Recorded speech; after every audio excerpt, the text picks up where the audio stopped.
Assalamu aleykum qasiyetli Kırgız elim. Salamатсыздар, урматтуу мекендештерим.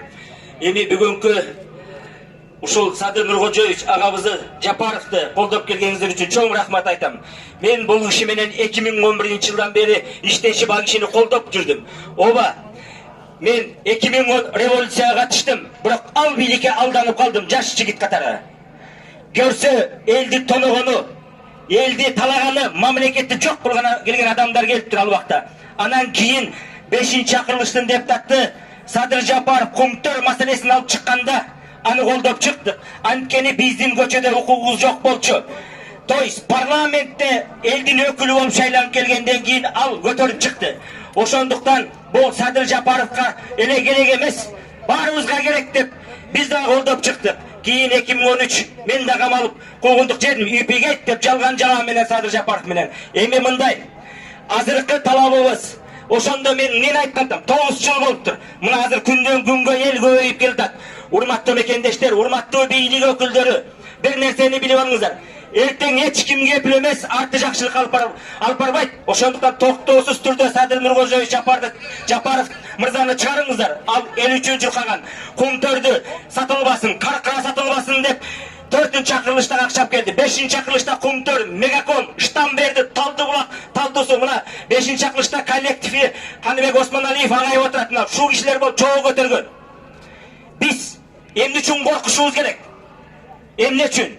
Азырдагы бир кыргыздын жаранын мен тааныбайм аны. Бирок кыргыз үчүн күйгөн, кыргыз үчүн башын сайган Баткен областы, Баткен району Катаң айыл өкмөтүнүн башчысы Сапаралы Бөрүбаев окшогондо бир азаматты камап коюптур. Бул да туура эмес, ал да кыргыз деп күйдү. Тиякта отурган урматтуу мекендештерим, кино көргөнсө алыста отурбай келип элге кошулуңуздар. Мына азыр кандай болуп жатат? Баарыбыз бир ынтымакта, биргеликте, баарыбыз бир болбосок болбойт. Баш мыйзамда так жазылган. Мыйзамдын эгеси эл деп. Ошондуктан канча мыйзам бар экенин булар билбейт.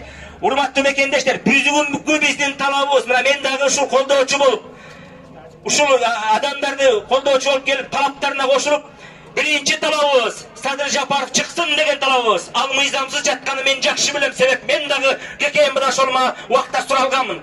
Бүгүн эртең менен келип, Буравуддан келип, ey, бас бергел деп суракка чакырып, барсаң кайра кетирет, кайра сени чакырат деп айттым. Оюнчук эмеспиз, сага караганда мен мыйзам жакшы билем деп. Урматтуу мекендештер, урматтуу улуттук коопсуздук кызматынын өкүлдөрү, кайсыченде митинг болсо, МВДнын өкүлдөрү, десеткан өкүлдөр, кайсыченде митинг болсо ошону андыбай, Тажикстанда болуп жаткан коопсуздукту арагыла, эмне үчүн граница чечилбей атат деп. Коронавирус. Мынакей азыр көчө апендилерде коктолот, кечирип коюңуздар, мен жалпак тил менен сүйлөйүн. Коронавирус менен чыкпагыла дейт. Коронавирусту биз эмес, мамлекет коопсуздук алыш керек.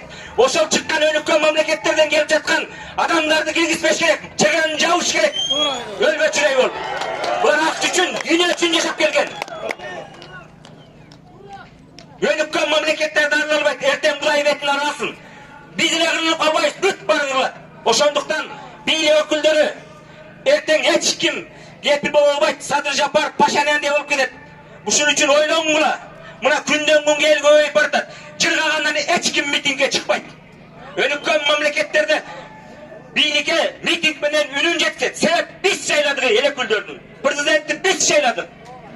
Анан мындайда окубаган деле мен президент болом деп президенттик статусту жокко чыгарып атат. Бул туура эмес. Сыйлайлы. Урматтуу Сооронбай Шарипович, мен да сиздин 2011-жылы ыраазычылыгыңызды алдым эле, ал кезде сиздин президент болоруңузду да билген эмесмин. Ош областына губернатор болуп барганда ушинтип сүйлөп, конференцияга катышып, мен сизди сыйлайм. Бирок ушундай мыйзамсыз камалган адамдарды токтоосуз түрдө чыгарбасаңыз, азыр сиздин айланаңызда тиешелүү кызматтар болобу, башка болобу, оозуң кайсысын мурдуң өскөн адамдар элди кысым калып жатат. Мунун аягы жакшылык алып барбайт. 2010. Ошондуктан терең ойлонуңуз. Баарыңыздарды чакырамын. Көп нерсе айтайын деди элек, эми сөздү кыскартайын. Артымда да адамдар турат. Баарыбыз ынтымакта тиякта отургандар келиңиздер. Биргели, бир адам болуп келиңиздер. Колдойбуз Садыр Жапаровду. Бар болуңуздар. Рахмат.